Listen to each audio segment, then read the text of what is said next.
Hello everyone, welcome to my channel. Welcome to today's video. Today's video is going to be my update to deck of panning. So that is a panning project that was created by Emily and Max. I will have her channel linked down below, but essentially you use a deck of cards to pull your prompts and it's a whole lot of fun. It's my first year joining in on this project. I'm very excited. It's been quite interesting to say the least, but I'm going to be talking about all of my current prompts. We're going to be rolling in some new cards today, so that's very exciting. So if all of that sounds good to you, make sure you give this video a thumbs up. Subscribe if you haven't yet. I would love it if you stuck around. But with all that, let's just get into it.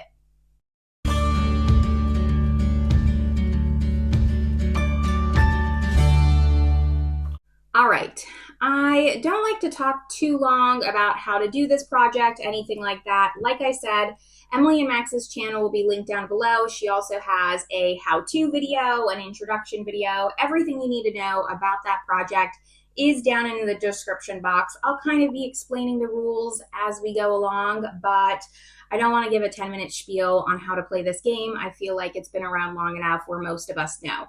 So let's go over all of the items that I've had in this project. You usually have around 5 prompts, and I have a complete refresh today, so I am very, very excited. But first I'm going to start with my rollovers because I did have 2 products that had rolled over from June.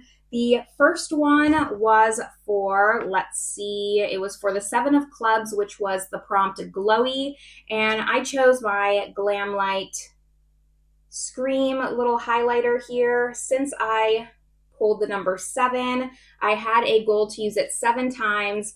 I used it 4 times, so I had 3 more times to use it, and I am happy to say I got those 3 additional uses. I actually am wearing it today, which is my 8th use, so 1 more than I needed to. This has kind of just been sitting in my drawer, a little bit, not afraid to use it, but kind of just coveting it because it's more of like an IP specialty highlight, not necessarily one that I would wear all the time. It is not like your typical highlight. I'll swatch it here. You can wear it as a typical highlight. I did find that out, which is why this project is very useful. But you can see here, like, this one's very glittery, which is the top one. The lower one I would say is more of like your traditional highlight, but it does flip green. So for me, I'm not wearing colorful makeup as often, and it was just nice to get to use this and know that it doesn't have to just sit in my drawers looking pretty. I can actually wear this as well. So this will be rolling out, and I'm really happy that I decided to roll it in. My other rollover from June was the Unearthly Not Normal palette. So I pulled this in for the prompt Indie, which was the Jack of Hearts, yes. And I had a goal to use this No Pan Left Behind. Last month I hadn't touched it at all. It just kind of was on the back burner, so I had no usage on it. And I'm happy to say that in July I did use this 4 times to No Pan Left Behind this palette. Really, really enjoyed this. Actually, a lot more than I was expecting to. I really enjoyed the looks that I came up with. I don't, like if I had to nitpick this palette, this emerald, this like Kelly green shade is my least favorite shade in the palette. It's just too much of a green. I prefer more of a little bit of a swampy yellow green, but I was able to use it. I was able to use all these shades, and the shimmers are beautiful. Unearthly, one of my top favorite indie brands. You can't go wrong with it, which is why I ended up picking up this palette. I'm really glad that they did redo this palette. It used to be a 12 pan, and then they extended it, and I think it just makes the palette a whole lot more cohesive. So this is rolling out. I did already talk about this in my No Pan Left Behind series that I'm also doing, so I will link that video up above in the corner if you want to see all the looks that I did with this palette. And then the last 3 prompts were prompts that we rolled in this past month, which they were pretty baby goals for the most part. This is kind of like my roll in, roll out project, so it's not that uncommon I have a full refresh, but nevertheless, we did hit our goals on them. So first, I'm going to talk about the Queen of Diamonds, which was pick your space. And I ended picking the prompt Spotlight a Panner. It was the 5 of diamonds. Since I pulled the Queen of Diamonds, it had to be within the diamond category. So for Spotlight a Panner, I picked the Dior Face and Body foundation. I do love this foundation. I have the shade 2N, and the panner that I wanted to spotlight was Donna from My New Obsessions 2017, I think. I'll have her channel linked down below as well. She has this in her project pan, and she's had it in for, I think, like over a year now, maybe at least 2 years. I'm not sure. This is quite a big bottle of foundation. She's so close to finishing it. It's a really nice foundation.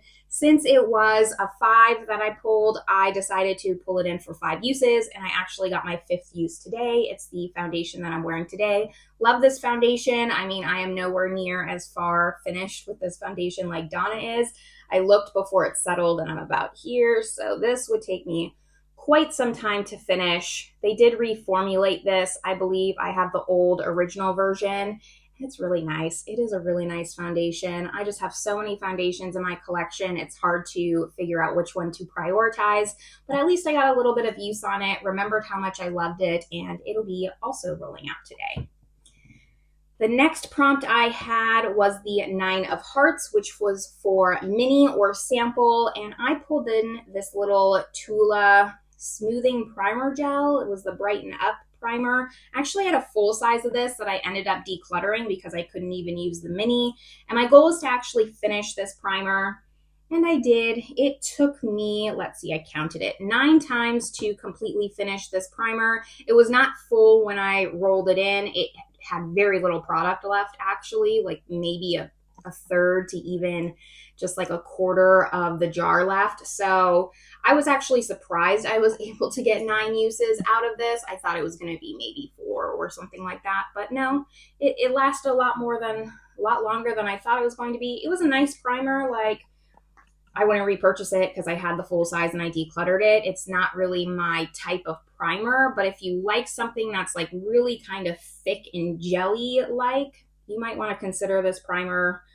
I have no complaints. It's just not my type of primer, and I'm glad that it's finally out of my collection. The very last prompt that I had was for the 3 of Diamonds, which was duo or multichrome, and I decided to pull in a single shadow because my single shadows, they get neglected. They get neglected a lot. So this is the single shadow I decided to go with. This is Terra Moon's Rosette. And since it was the 3 of Diamonds, I pulled it in just for 3 uses. And again, I got my 3rd use today, so it'll be rolling out. It is a beautiful shade. Like, this is a very heavy swatch that I'm about to show you. So you can kind of see the flip here. But the way I really like to do it is to just like tap my finger and then kind of just like tap it on the eye. And you just get the most pretty sparkle purple, blue, kind of pink effect. I have it all over my lid here. I have a different shade like in my inner corner and like inner swoop part, and then I put kind of like a brown to just deepen up the outer corner, but then I tapped that rosette all over the lid, and I just think it looks really pretty, really kind of soft for a duochrome. It's not so much bam in your face. The inner swoop part definitely is because I'm wearing Cliona Glow, and that's a real glowy shade. They named it well. That's in my project 10 uses, trying to get use on my single shadows because, like I said, they get neglected a lot. I'll link that video up above if you want to see my work on my single shadows. But really happy to just give some love to some other single shadows because I have so many that even though I am doing a project dedicated to my single shadows, it's still not enough. So this got a little bit of use. Really happy. A really pretty shade. Definitely would recommend it. It's not like your typical super shifty multichrome, and I actually like that. I prefer something to have what I'm discovering a shift, but not like so much of a shift that it's hard to know what it's going to look like on the eye. And I think this is perfect. But those are all 5 of my prompts. Like I said, we have a complete refresh. So I will be rolling in 5 cards today, and hopefully we get some new ones. You do play with jokers. A lot of people only play with 1 joker. I've been playing with 1 joker. It's kind of like the wild card in this project, but I have 2, so I'm just going to slip both in here. Some people play with 2, and I figured why not live on the wild side. So I'm going to put those in, and we're just going to get to pulling some prompts. I have the game board kind of in front of me, and I think that I'll pop it up while I'm just kind of shuffling. I never really take a look at it beforehand just because I don't really think it changes anything. It does change every single month. Emily does kind of just randomize the prompts. The face cards stay the same, so like king, queen, jack, etc. The aces stay the same, but the numbered cards, those change every month, which just kind of makes it a little bit more fun. You could pull the same exact card and the prompt would be different if it's in a different month. So it makes it just a little bit more random, and you can include a lot more prompts that way. So let me shuffle it. Let's see, 2 more times. 1 more for good luck, and then we will get to pulling the cards.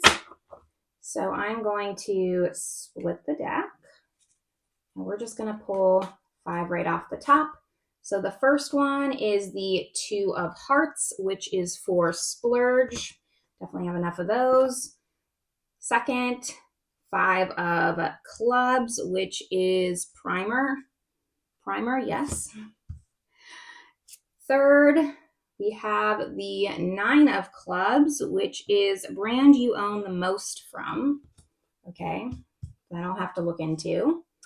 The 4th is the king of hearts, which I believe is indie, right? Oh, no pan left behind. Okay, and then the 5th and final is the jack of spades, which is mainstream. Okay, I get a lot of face cards in this project. I never really get the fun prompts.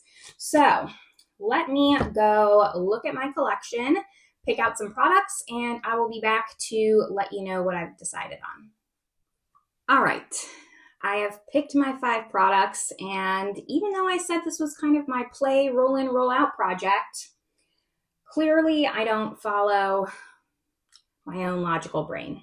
Okay, so let's just start with the first card that was pulled, which was the 2 of hearts. So that was for a splurge item. I think we can all agree that these Hourglass holiday palettes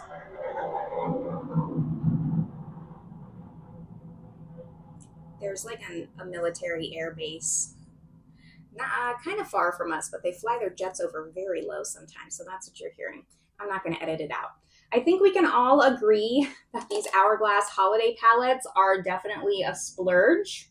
I have forbid myself from purchasing any other ones, even though the ones this year look really, really pretty. The one with the deer on the front, I would love to have, but I am not buying things just for the packaging when I own like 4 of these palettes. So I pulled in the elephant one because that is my favorite one. And since, you know, I pulled in a 2, and usually I kind of go with the number. How about we say I have to no pan left behind this twice?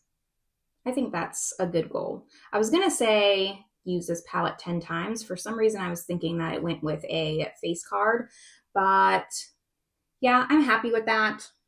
We'll no pan left behind this twice. I don't think it would be that difficult because I can use multiple shades in this at the time because there's 2 finishing powders, 2 blushes, and then a highlight and a bronzer. I don't think that's too bad. So that's going to be my goal for this Hourglass palette. The next card was the 5 of clubs. That was for primer.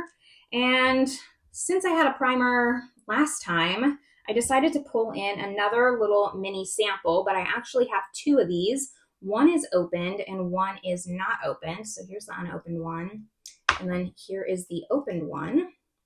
And I'm just going to try to finish these. I'm tired of looking at like my mini primer samples in my drawers. This is the Becca Skin Love Brighten and Blur Primer.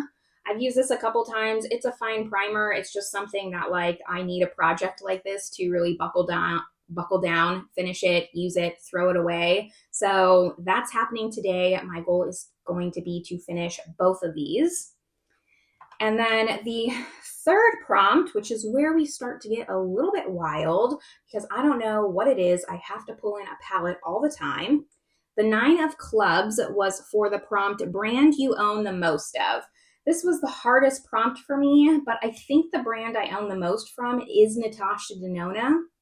So I pulled in the Roxa palette because I have not used this yet. I am quite behind on my Natasha Denona palettes.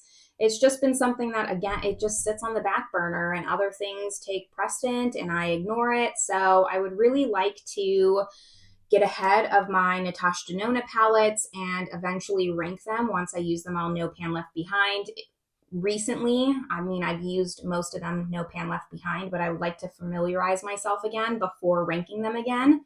I did do that video probably like 2 years ago. I'll link the old one up above, but I want to do a more updated version is what I'm saying. So my goal for this is going to be to use it no pan left behind.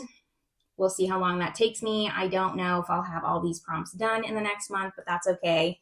If they're not in the project more than 2 months, I'm fine with that. So that's going to be my goal for this palette. The next prompt was for the King of Hearts, which was for the prompt no pan left behind. Works out perfectly for me. And this was one of the first items that I found or decided upon. So that's kind of where this came in because I have another Unearthly palette that I haven't used yet. It's the Don't Be Jelly palette. I got this pretty recently here. So I figured I had an Unearthly palette. Let's pull in another Unearthly palette. And here's what this one looks like. Definitely some color. This is definitely going to challenge me. When this first came out, I kind of passed on it, but so many people love this palette. I just had to give it a shot. And it's hard when I'm teetering on an Unearthly palette if I like the color story or not. I tend to just go with it because I love their formula so much. So again, gonna try and use this no pan left behind. We'll see how long that takes me. And then the fifth and final prompt was the Jack of Spades, which was for the prompt mainstream. And I actually had a lot of trouble with this prompt as well because it's like, okay, do I pull in another palette? Do I pull in a mainstream like bronzer or blush or something? And I just decided to go for it. I have been thinking about this palette for quite some time and how I really need to pull it out and use it because it's a really great palette. I see a lot of people still talking about this palette, so I decided I have the opportunity. Let's just do it. It is the Huda Beauty Rose Quartz palette. I love this palette, but it definitely just needs some more love. And I think we can all agree that Huda is a mainstream brand. I know that this was kind of like their winter palette. I still think that I could wear it now and be happy with it. My goal is going to be no pan left behind, as it always is with all of my palettes, just so it kind of ties in with my no pan left behind project. Kind of a little 2-for-1 here. But I'm excited to just get reacquainted with this palette. I think that the Icy Nude is my favorite 18 pan palette. Is this 18 shades? Yes. 18 pan palette from Huda, but for a time, this was my number one. So I'd like to just get reacquainted with it, try it out, and love on it a little bit more. So we have a lot of work to do. I have 3 palettes that I need to no pan left behind. I have a face palette I need to no pan left behind twice. And then I have 2 little mini primers to finish. Quite the challenge, not the exactly roll in, roll out project that I was describing, is it? Anyways, this is my update for Deck of Panning. Let me know down below if you're also doing this project so I can follow along and support you. This is where I'm going to leave you all though. I hope you're having a great one and I will see you in my next video. Bye everyone.